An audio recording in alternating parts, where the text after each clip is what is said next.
Shields up, Ironbreakers. Rurikhan here coming at you with another video, and today we're going to be talking about the one thing that you guys want me to talk about, and that is the teaser that we got to watch last night during the Game Awards show of From Software's new title.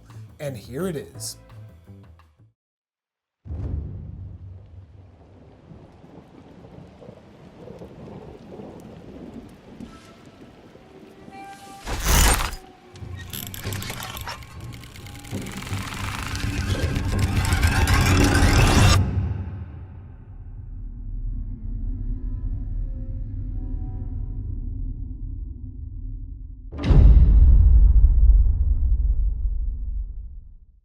Okay, so now that you watched that little teaser there, because it can't even really be called a trailer, let's be completely honest, just a small little teaser, there are a lot of conspiracy theories that are going to start to arise, and a lot of people are going to start talking about, oh, it's Bloodborne 2 because it's got blood.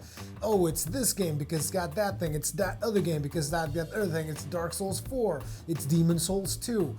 Let's talk about all of the things we know so far. So what did we actually see in that specific teaser? We've seen Japanese characters on a scroll, which is a little bit out of character for Bloodborne, because Bloodborne doesn't really take place in Japan, or pretty much any of the Souls games, except maybe Demon Souls can have maybe a more Japanese vibe to it, but even that, I mean, it was very much a Western game, so I don't know.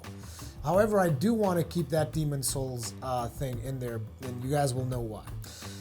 We also have a strange tension tool that uses a bone. It's got some rope, and it looks like it's winding up, and it makes the sounds like it's winding up, which a lot of people have started hypothesizing that it is probably a hunter's trick weapon.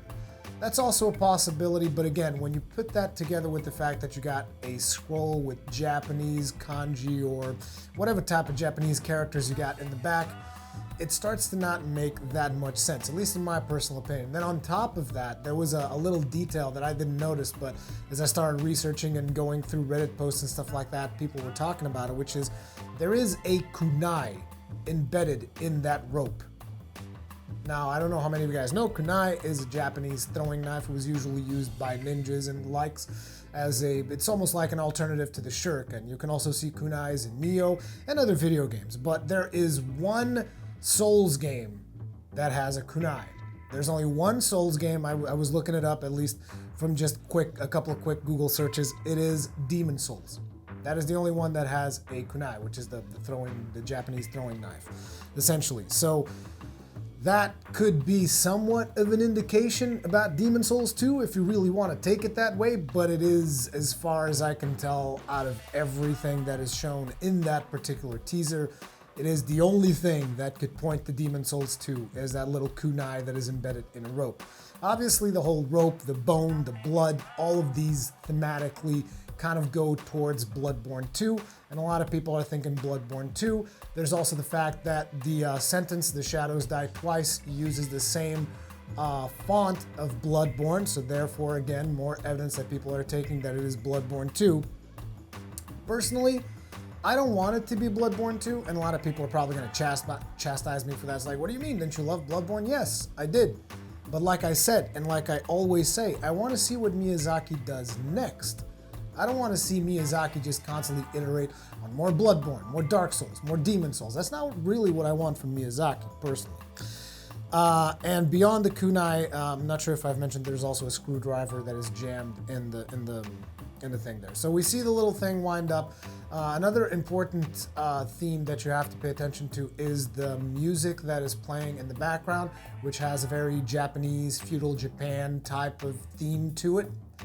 So let's get a couple of things straight here. For starters, if this is a Bloodborne or any kind of sequel to a Soulsborne title, I personally don't believe that Miyazaki is the one behind it. Now you have to ask yourselves a very important question.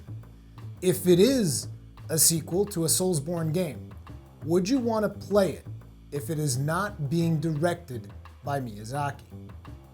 Because I genuinely don't believe that if this is a sequel to any Souls-like title, I don't believe that Miyazaki is the one behind it, and I will tell you guys why. As a matter of fact, even if it is a sequel to some other titles that we will discuss here in a bit, I do not believe that Miyazaki would be the one behind it. Now, let's get into why. So, I've taken a look at a couple of things that Miyazaki has said in the past, because we all know that he's clearly stated he's kind of done with Souls and Bloodborne. He doesn't believe it is fair for him to continue working on that. And this is taken from an interview that I got off of GameSpot, and here's the thing. Their question was, over the last few years, we've had a lot of Souls games. Dark Souls 2, Skull of the First Sin, Bloodborne. This was an interview on the context of Dark Souls 3. Is there a worry that people may be overexposed to the franchise? And his answer was, it'd be a lie if I said I have no concerns about that. I don't think it'd be the right choice to continue indefinitely creating Souls and Bloodborne games. I'm considering Dark Souls 3 to be the big closure on the series. That's not just limited to me, but From Software and myself together want to aggressively make new things in the future. Dark Souls 3 will mark the last game where the development project began before I became president. The next title will be a game that was conceived while I was president. I believe that From Software has to create new things. There will be new types of games coming from us, and Dark Souls 3 is an important marker in the evolution of From Software. So here you can clearly see that it's not just him, but his team as a whole. They all kind of like just want to be done with the Souls series. And I'm not saying they want to be done in a bad way, like they're burned out. It's just like they want to innovate. They want to bring new things.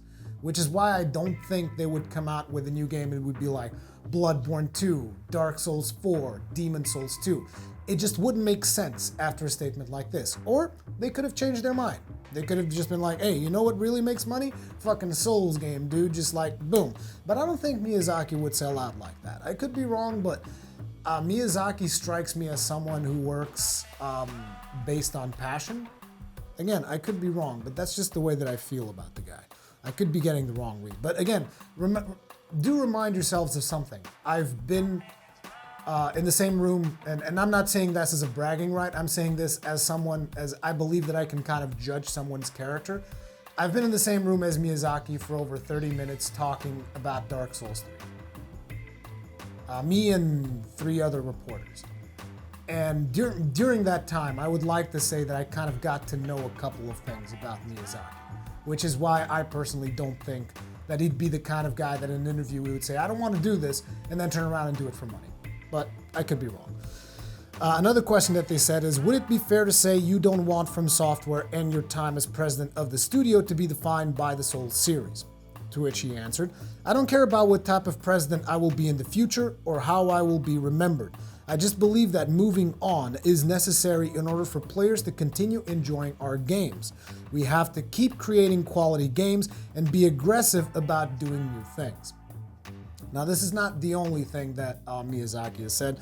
I took a couple of more quotes, but I was just like going through websites so fast I didn't even source these ones, to be completely honest, and I'm sorry about that. But one of the things that he said was, we always look back at our back catalog for inspiration for new titles.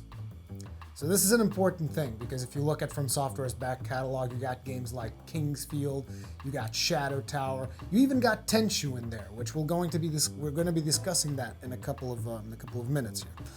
And then the next thing that the other quote that I have from him is, however, at least for the next title that I'll be working on after Dark Souls 3, that will be different from dark fantasy. So even if it was like some kind of Souls somewhat title, he specifically says the next title that he is working on after Dark Souls 3 is different from dark fantasy. So again, this is what leads me to believe if there is a game being development that's a Souls 2 or Bloodborne 2 or whatever in From Software, I don't think Miyazaki is the one behind it. I could be wrong, who knows, but that's my personal belief. So then people start speculating about the phrase that we see in the trailer, which is shadows die twice. So there are games in From Software's back catalog, which is why I mentioned we always look at our back catalog for inspiration for new titles. They worked on a title called Shadow Tower, and then its sequel, Shadow Tower Abyss, which is why people started talking Shadows can die twice, which means like 2 games. Shadow, called with Shadow in the title, Shadow Tower and Shadow Tower Abyss, could be the next sequel on Shadow Tower. Now, I don't think that is the case because thematically, the trailer does not really show me things that would indicate, because I was looking at these Shadow Tower games and they're very like medieval games. I mean, Shadow Tower Abyss is actually kind of weird because you have medieval weapons and then you also have assault rifles and pistols and handguns. You're just like, what? It's kind of a weird game. It looks really interesting. I never got around to playing it, but I did look at some gameplay because I was curious about it. I don't think the themes that we see in this particular teaser indicate that the game should be Shadow Tower. The only thing that would point to Shadow Tower is the sentence that it's told in the end: shadows die twice. So I don't think that's a thing. And then we come on to the speculation about Tenchu. And here I'm going to be quoting a Reddit user because I never played any of the Tenchu titles, so I'm not going to stand here and tell you guys, oh, I researched extensively through Tenchu. No, it's impossible.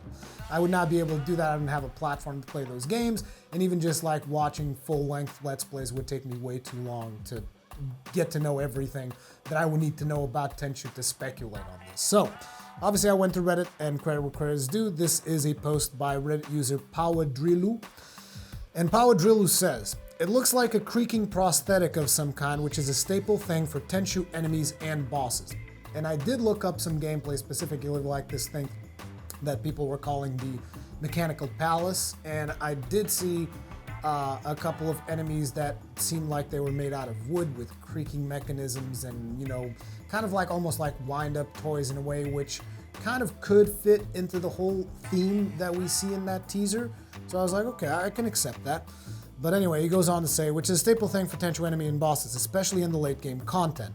The fact that there's Oriental script / scroll in the background together with old school feudal Japan music, like I mentioned, reinforces the idea that it's at least from the same era that Tenchu plays in, which makes sense. Shadows Die Twice is a phrase taken almost directly from Tenchu 3 Wrath of Heaven, where the final boss says something along the lines of, "Shadows can die twice." The main protagonist of the Tenchu series, Rikimaru, is also called the Shadow. So if we are to take all of the things and pretty much all of the information that I've gathered so far on the topic of this particular teaser, I think the thing that definitely makes the most sense is Tenchu, from the feudal Japan type music to the whole creaking prosthetic thing that this user says is featured prominently in the later levels of Tenchu. The sentence itself, which is uttered by one of the final bosses of the Tenchu series, pretty much all seems to indicate Tenchu. And then you also have the kunai embedded on the rope, which Tenchu is a series about stealth and ninjas and assassinations. So obviously kunai would be something prominently featured in that particular game. So having a kunai embedded into that rope kind of also points towards that. So if we're to take any logical approach from all of the things and all of the speculation that I've seen so far, my gut feeling would tell me it is a new Tenchu game. It is potentially a new Tenchu game. Does Tenchu qualify as dark fantasy? Because specifically Miyazaki said the next title I'm working on is not dark fantasy. So does Tenchu qualify as dark fantasy? To be honest, I don't know. Maybe Miyazaki doesn't see it as dark fantasy. Maybe he just sees it as a different type of thing. I don't know. If it is dark fantasy, it could potentially not be Miyazaki behind it.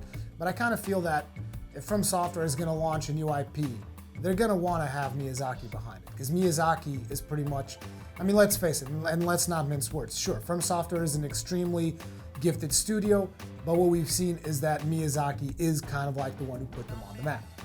So if they're launching a new IP, or even if they're making their new project, whatever, and they want to have some kind of impact, they would want Miyazaki to be at the helm of that specific project. Or maybe I'm just reading too much into it. But now the other important thing is, like I was saying, Miyazaki's a bit of a troll. He got a lot of people thinking, oh, the pendant is like, if I had to pick anything from all of the items that you could pick at the beginning of Dark Souls, I would pick the pendant, which is pretty much a troll because the pendant doesn't really do anything.